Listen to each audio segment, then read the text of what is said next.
So n natural numbers, n times n plus 1 over 2, sum of squares of n natural numbers. I like to call this sideways m. So stands for sum, especially if you go to Calc 2, you've got to know this, sums in series. So I equals 1 up to n. You start at 1, go all the way up to n, you're going to sum all the values up.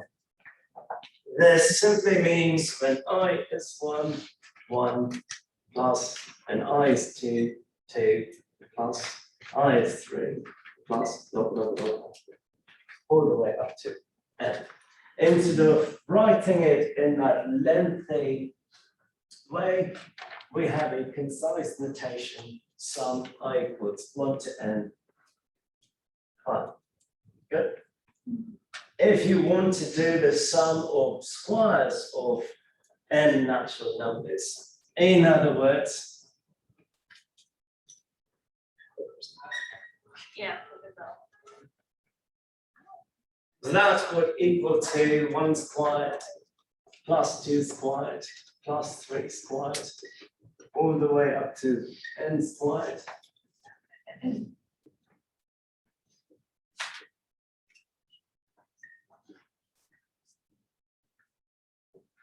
That would be n times n plus 1 times 2n plus 1 divided by 6.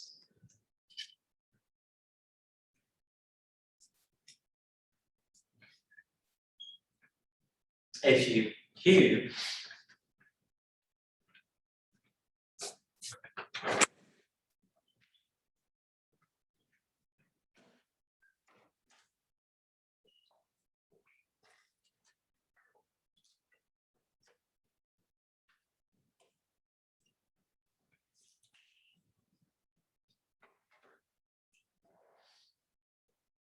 it's n times n plus 1 over 2, the entire thing raised to the power of 2. So I'm doing this because there is one problem in the homework which sort of gets into the generalized version of Riemann sum. So before I get to the definite integral, I'll just use this to explain as to how we find the actual value of the integral. Did we write this down? Okay.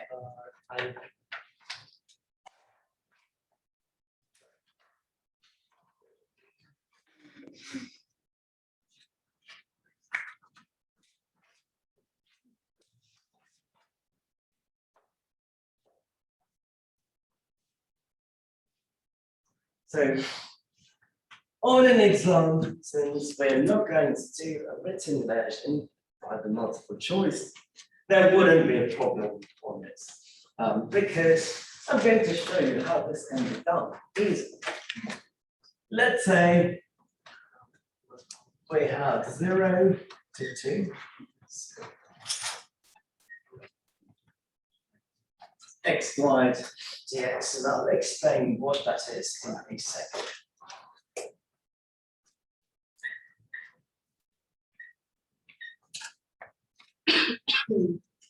Function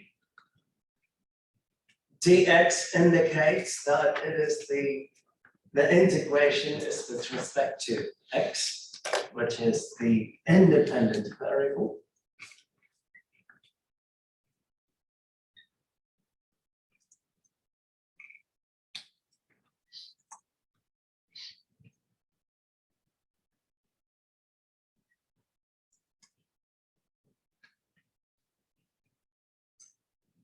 Zero to 2.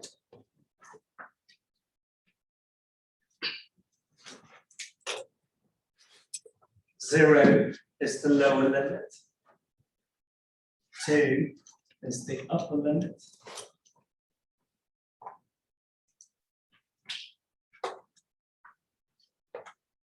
Good. What does that mean? That simply means it is the definite integral of f of x equals x squared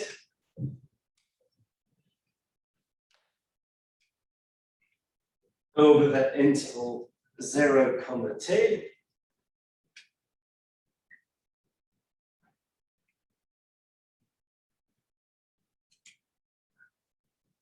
With respect to x. It's a mouthful. This is great, but still, what does that mean?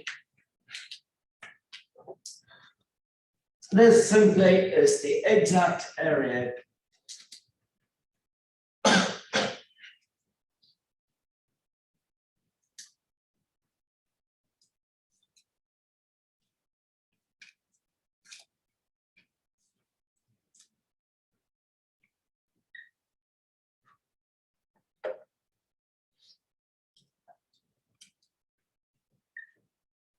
between 0 and 2 of the function f of x is equal to x squared. So pretty much we are going to find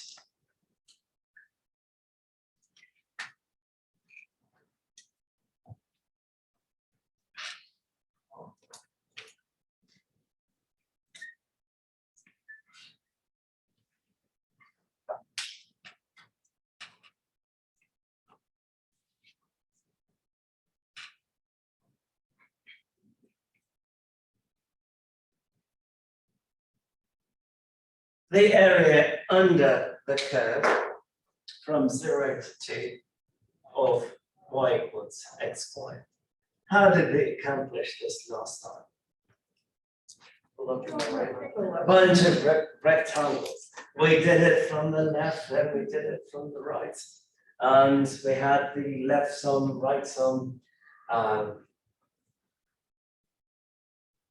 did leave some, I did right some. Left some, right some. It's Friday, come on. So the area under the curve, we could have left sum, right sum, and we can't get the area, but last time we saw that the left sum ends up being a lower estimate, underestimate of the area, right sum, overestimate of the area. We don't want either of those. We want an exact area. The exact area can be obtained using the integral, but there's a problem. Last time when I wrote Riemann sum, the only way to get the exact area is by doing what? Midpoint. Taking over that. Taking the limits of what there is. Infinitely many. Infinitely many rectangles, right? I can't sit here and draw infinitely many rectangles. Even if I did, I'll simply be shading the exact area. So from last time, let's just call this problem.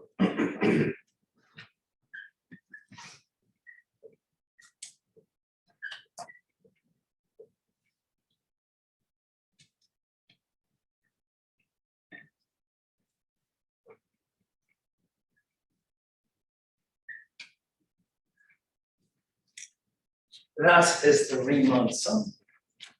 And if we want to find the area under the curve,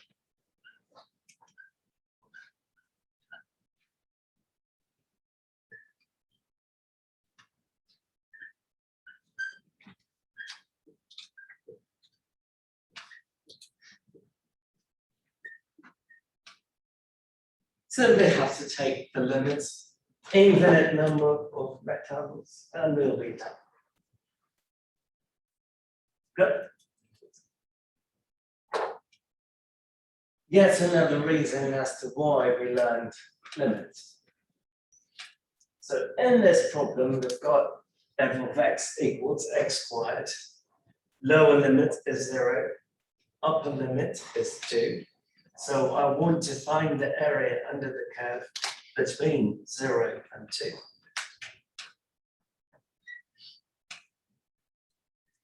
A, B.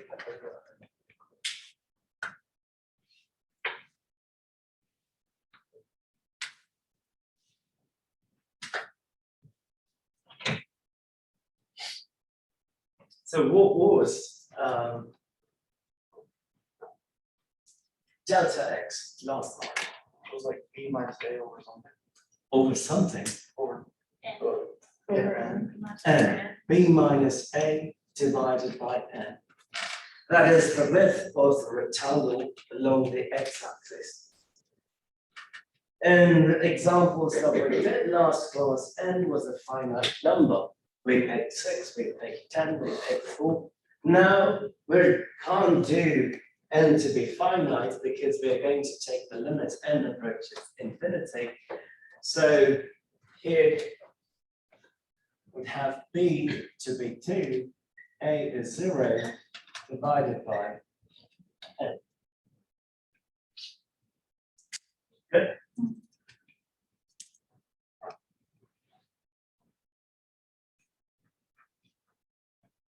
So that would equal to 2 over n.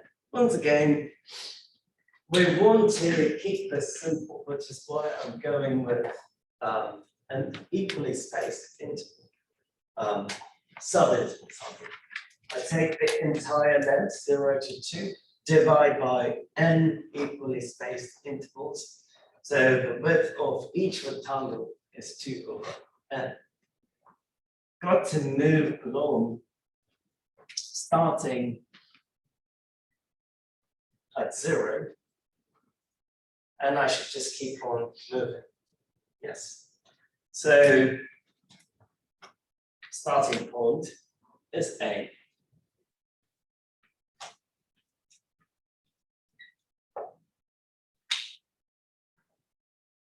Let's see, how do I put this? Let's say this is 0, and delta x, the step that I'm going to take, is 2 over n. Good? So, how far did I travel? 2 over n. If I do it one more time,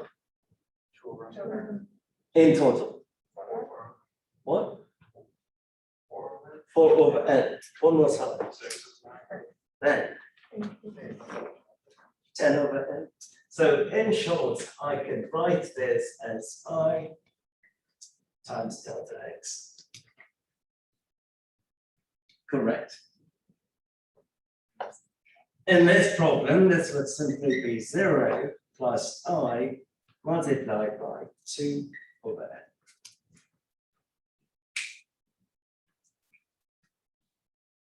Good.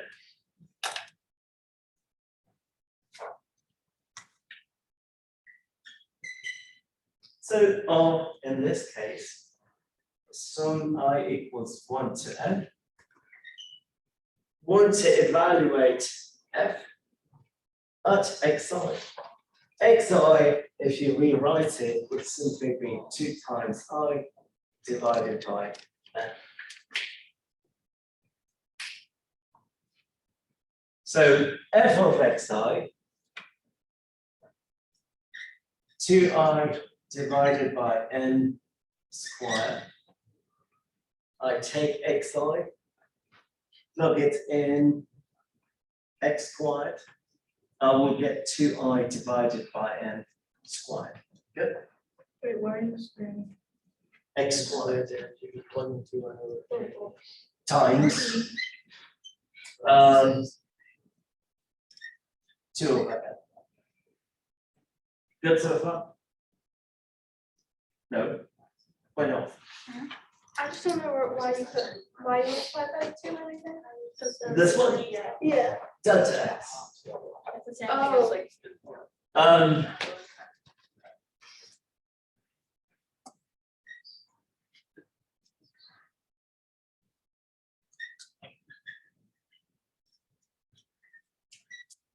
Squaring each term, 2 squared, 4, I squared, divided by n squared times 2 over n.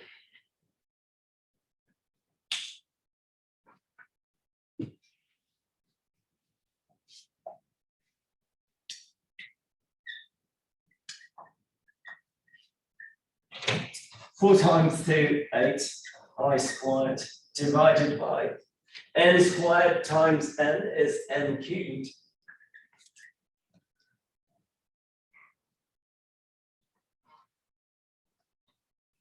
Good. Now, anytime you do a summation such as this, whatever variable you have here, that's all that matters inside the summation. Just like the derivative. If you take the derivative with respect to x, x is all that matters, the rest is constant. You can put it outside the derivative. So 8 is a constant, and q is a constant. I'm just going to pull it out of the sum.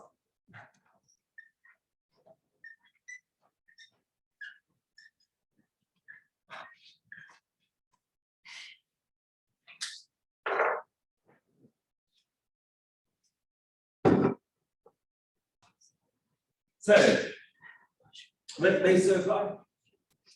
From earlier, this would be the sum of n squared natural numbers. Sum of squares of n natural numbers. Do you agree? 1 squared plus 2 squared plus 3 squared. I did all the work, or someone did, and gave you the value of that sum earlier. N times n plus 1 times 2n plus 1 divided by 6.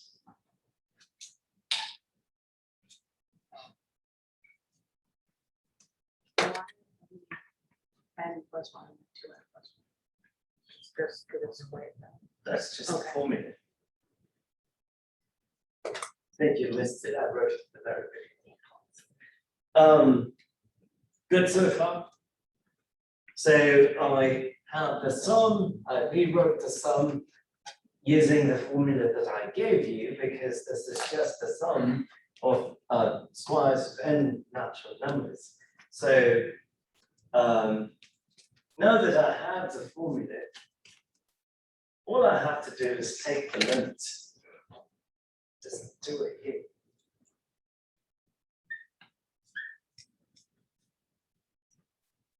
Numerator over denominator, I'm just going to rearrange and do it this way. So 8 over 6 multiplied by n times n plus 1 times 2n plus 1 divided by n cubed.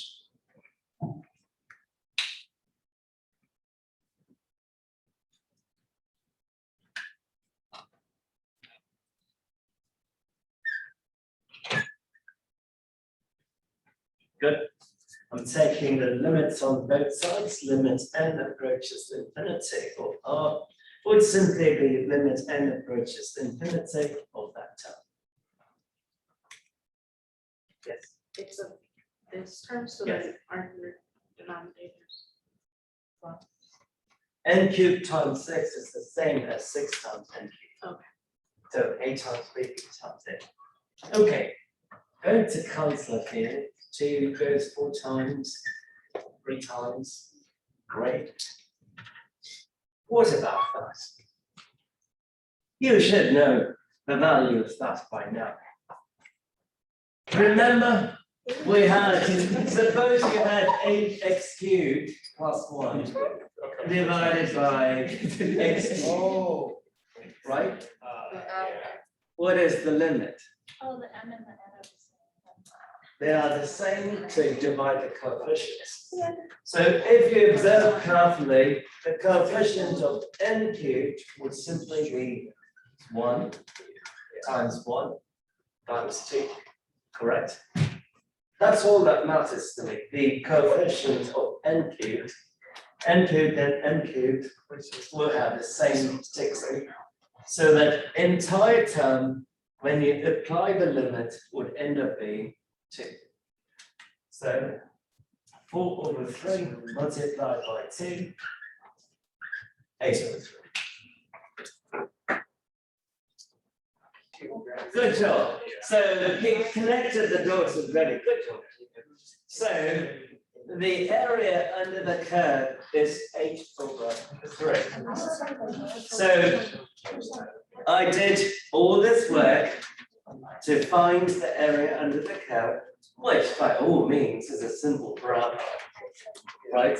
And it took me this much time. Imagine I had a sine wave on an interval. Do you really want to do all this? No. No, even I wouldn't want to do it. So, there is a connection between the Riemann sum, the area under the curve, and the definite integral, all the same, right? I showed you the harder way. Now I'm going to show you the easier way. So the area under the curve is h/3. That is the exact area. I want you to try this at home. Pick 4 rectangles and find L4 and R4. R4 would be bigger than h/3. L4 would be less than h/3 for this function. Just like we suspected last time. The actual area will lie between the underestimate and the overestimate. So I found the exact area. Now I just don't want to do all this work. I've got to be smart about this. Can I erase?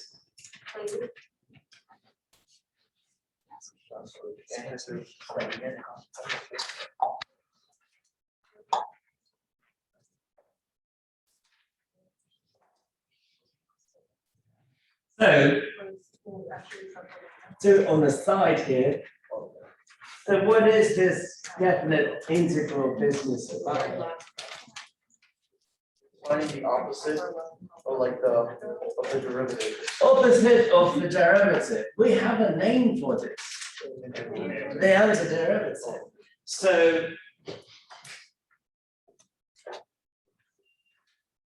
this is why we did stuff in 4.9. Whatever answer you have, if you take its derivative, you should get f of x. Good.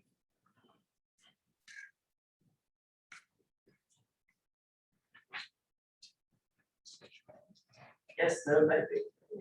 So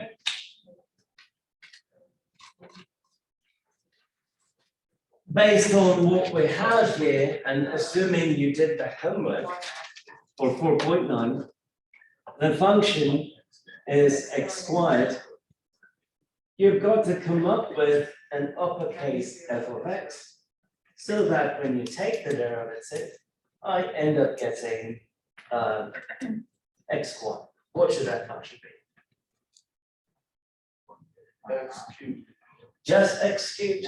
Geo says x cubed, but if I took the derivative of x cubed, 1/3 cubed, 1/3 x cubed, and then plus c, of course, right?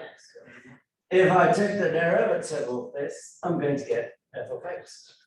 Yes. So an integral, the integral of a function is simply equal to the antiderivative of the function. Yes?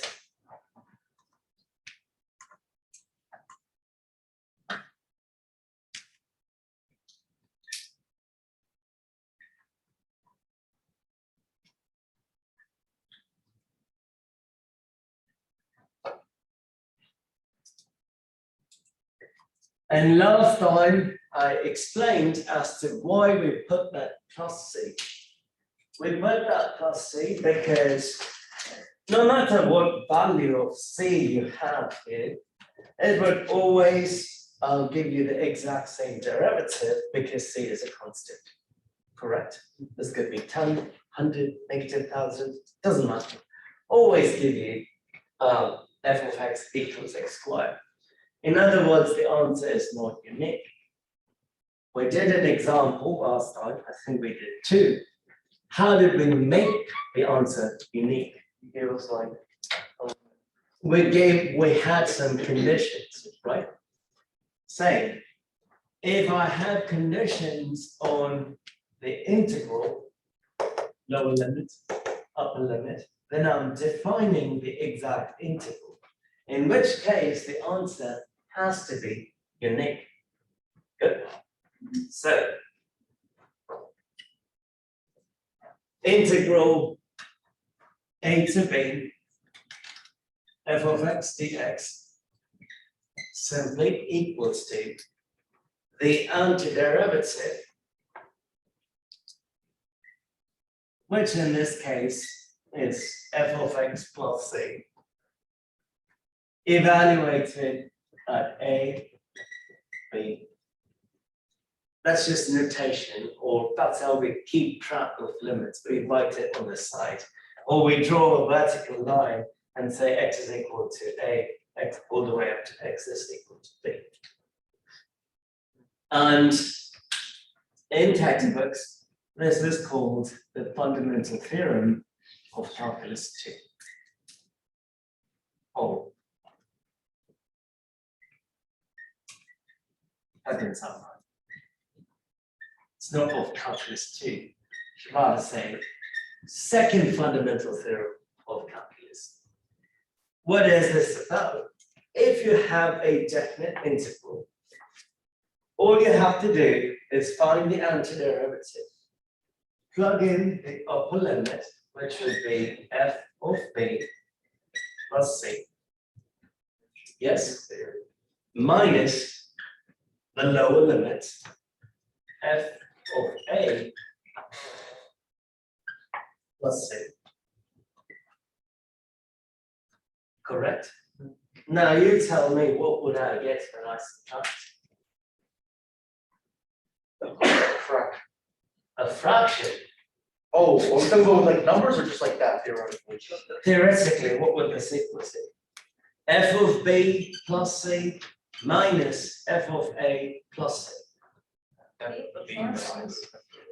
Good. F of B minus.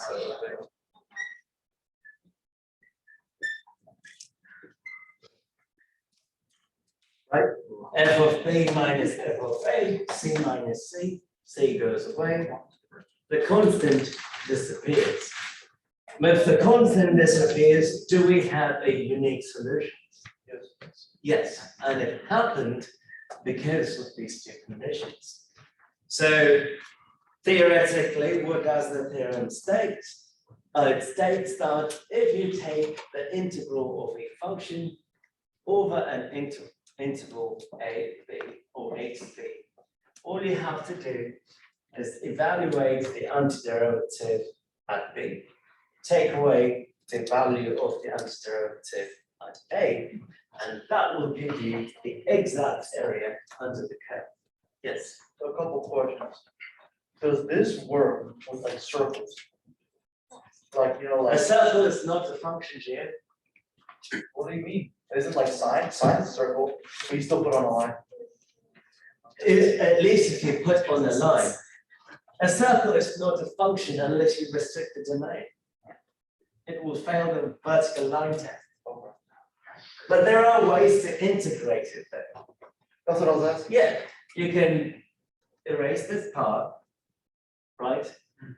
You will have a semicircle. That's a curve, that's a curve. You can integrate from here to there. That will give you But area. how would you just restrict it? Because since the circle's on the other side, like what exactly would the limit look like? I will do this problem. Oh, okay. I'm struggling to see the connection between the integral and the antiderivative. The integral is the antiderivative. The integral is the antiderivative. But like, why? Like, I don't. It's the opposite of derivative. It is the opposite of derivative. Right? Okay, I'll explain in a second. We did the antiderivative first. We did the antiderivative first so that you get practice on antiderivative, so that I can mention this. But by all means, integration is just the opposite of derivatives, and I will explain how in a second. So clearly, this is the opposite of that in a sense. You take the derivative of this, you get that.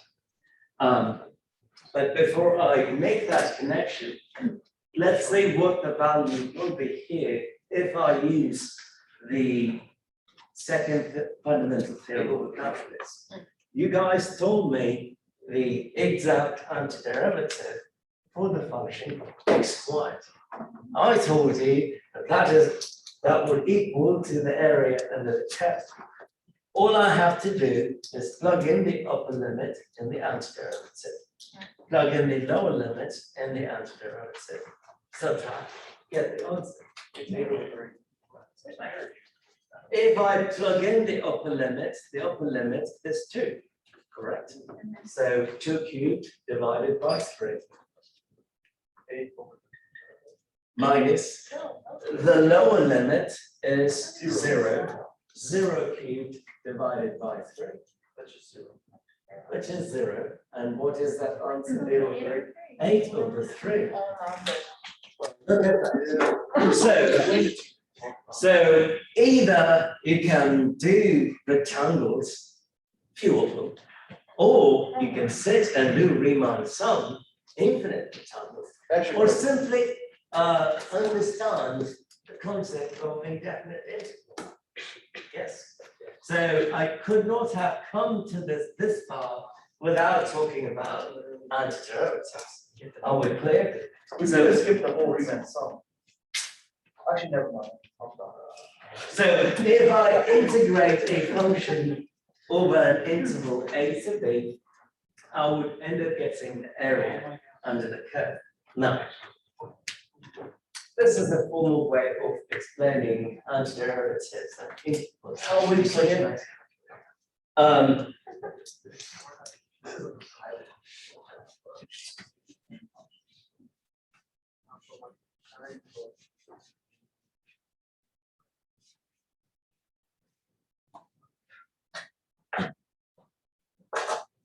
Let's say you have f of x equals x cubed over 3.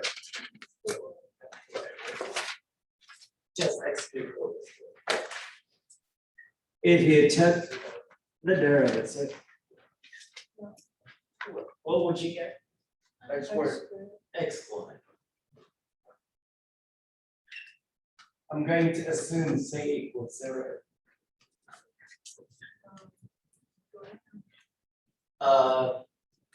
Change lowercase f to uppercase f.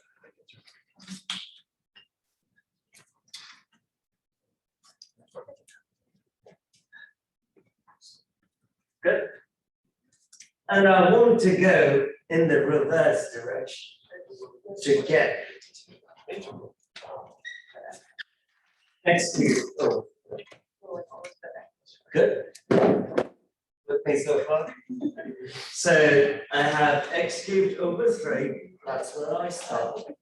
I take the derivative of x cubed over 3, I get some function x squared. So the derivative of this function is that. Now I want to go in the reverse direction, in the sense I've got to undo what was done to f of x, right? So to do that, you integrate. How do you make it look so nice? Yeah. Practice. Done, now I know. How you did it so fast. Exactly.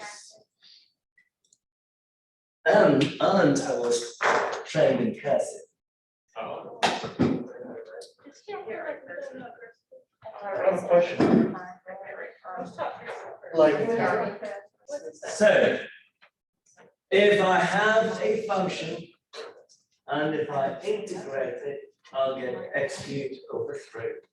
If I take the derivative of that function, I get x squared. So one is the opposite of the other. So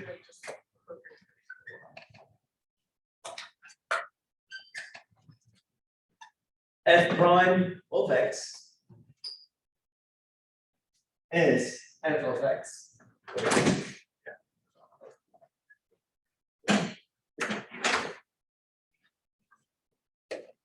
Which simply means d over dx of f of x would be equal to lowercase f of x. With me so far?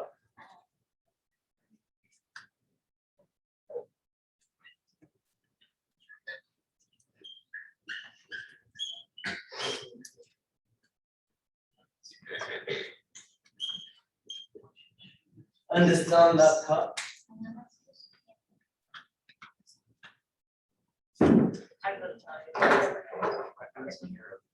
So I just multiplied both sides by dx.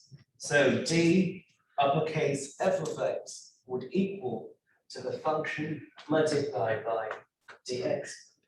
If you think about section 3.10, differential in uppercase f is equal to the function multiplied by differential in x. That said, I mentioned that the integral will always undo what the derivative did. Yes? So, in other words, we'll get rid of that t in an informal way. So, integral of d f of x would simply be equal to integral of f of x dx. You have to take it on both sides, correct? Integral will always get rid of derivative. Just like the square root function and x squared, they cancel each other. But here, we're not talking about inverse functions, rather this is an operator. Integral operator will get rid of the derivative operator and vice versa. So the integral would get rid of the derivative. So uppercase f of x would simply be equal to the function integrated with respect to x. Yes. Uppercase f of x is simply the function f of x integrated with respect to x. Yes. So instead of doing trial and error like we did in 4.9, if we want to know the integral of a set of functions, because that's what's going to give us the area under the curve, we have to evaluate uppercase f. I'm going to erase this. Suppose I have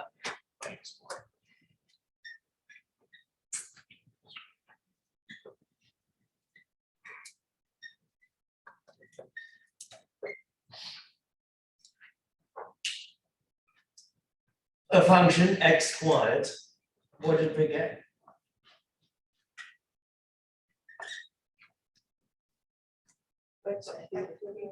What? X cubed over 3. I can put plus 3. Okay. If this were to be x raised 3, what would that be? Whatever function you come up with here, if you take the derivative, you should get that. That's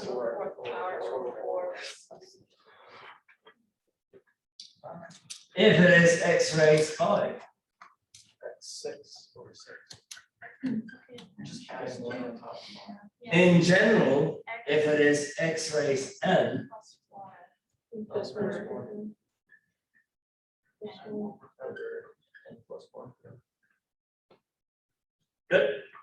Simply put, the integral of x raised n is x raised n plus 1 over n plus 1 plus c.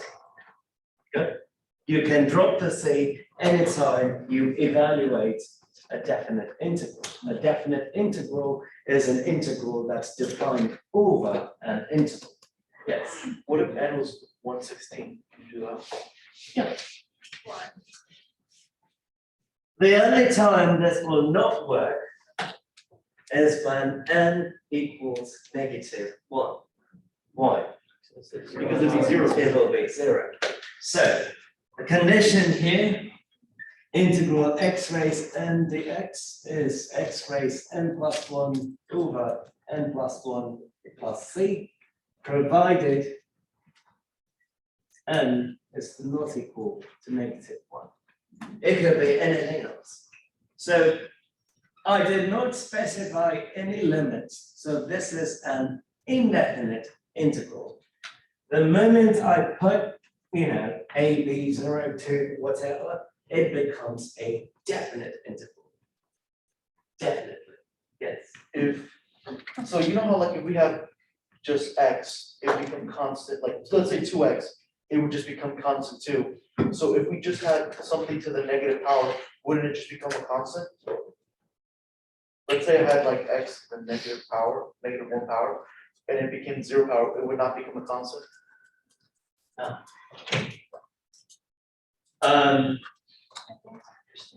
Let's go back here before I write something up there. What even is x equals 0? Let's say you have e raised x. Good. You have to come up with some function here, so that when you take the derivative of this function, you get e raised x. What is that function? Times c plus 3. So integral of e raised x dx is e raised x plus c. Take the derivative of this, you will get that. Take the integral of this, you get that. Good. In general, integral e raised ax dx for any value a, e raised ax over a plus c.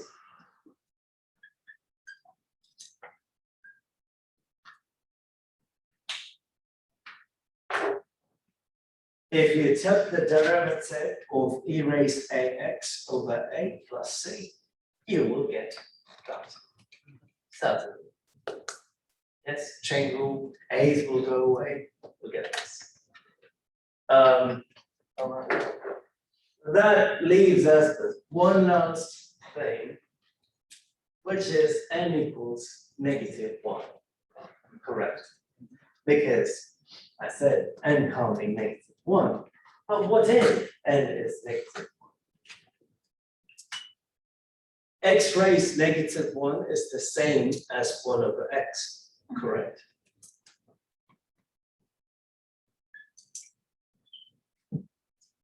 I can write this as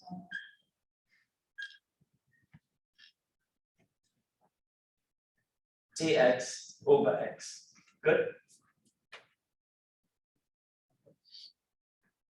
Let's see if you remember derivatives. You have to come up with a function so that when you take the derivative, you get ln of x. So the derivative of 1 over x is ln of x plus c.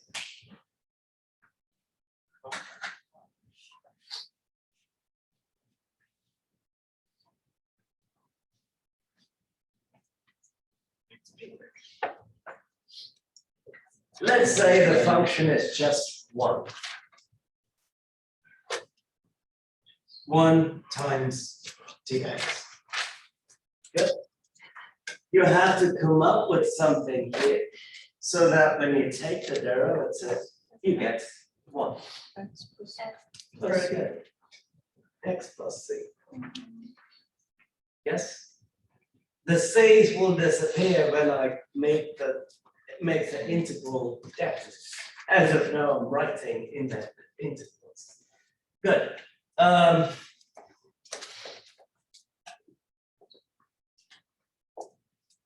I'll just put a side note. Informal way of thinking about this.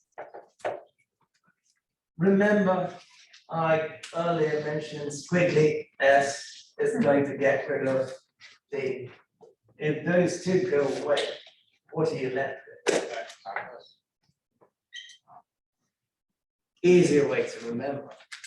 I mention this because I've seen students who come to part 3, differential equations, upper class statistics, and when they encounter integral dx, sit there and stare, it's the simplest thing, but they will say that.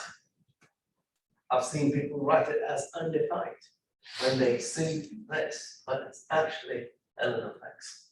Good. If we have a constant inside an integral, you can pull the constant out, just like derivatives.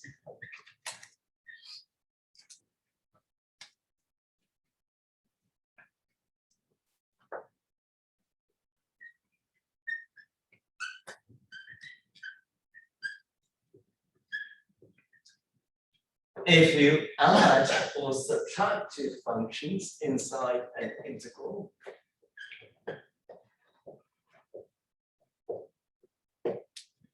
take a guess. What happens with derivatives? You just add and subtract, right? I'll just distribute, I'll write it as integral f of x dx. Add or subtract integral g of x dx. Good. Now, if we had two functions in product, do we simply take the derivative of the first function, multiply with the derivative of the second function? No, there is a rule for that.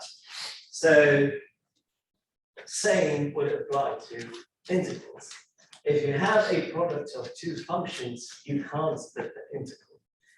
If we have a function divided by a function, when we take the derivative, do we simply take the derivative of the numerator, derivative of the denominator, and divide?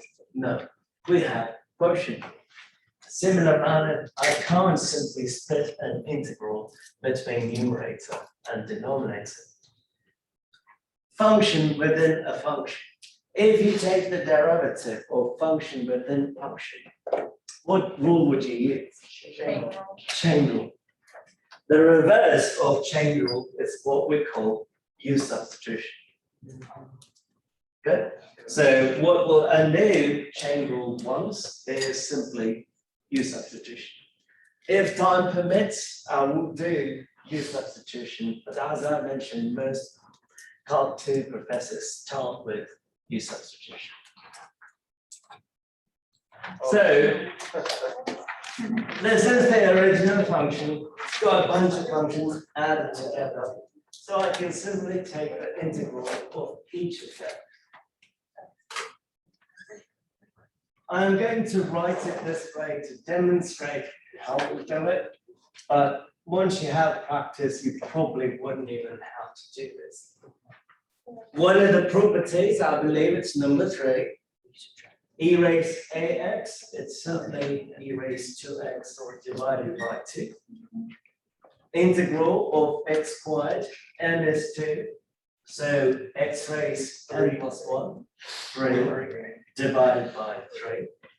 Integral of 1 over x dx, ln of x plus c. It's not necessary because we're going to evaluate it between 1 and 2. So 1, 2, 1, 2, 1, 2. In practice, this is how we keep track of things. Once we integrate, we'll just put the limits on the side. So all you have to do is plug in the upper limit and plug in the lower limit, subtract. Plug in the upper limit, you would have e raised 2 times 2, e raised 4 over 2, 2 cubed, 8 over 3, plus ln of 2.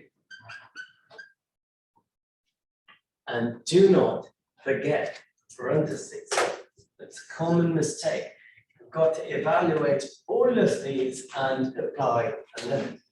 When you plug in 1, you would get e squared over 2 plus 1 over 3. What is ln of 1? 0. Bye-bye. So distribute, simplify, e raised 4 over 2 plus 8 over 3 plus ln of 2 minus e squared over 2 minus 1 over 3. Yes? You have to simplify it, especially on an exam or clear sign. I can combine these two, they have a common denominator, yes? E raised 4 minus e squared over 2. I can combine those two, they have a common denominator of 3. What is 8/3 minus 1/3? 7/3 plus ln of 2.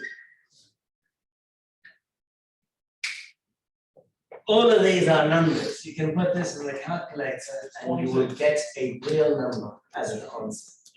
26.63. How much? 26.631274. So the area under the curve, e raised to x plus x squared plus 1 over x. Over the interval 1 over 2 is 26.31. If I change the interval, will I get the same area? Absolutely not.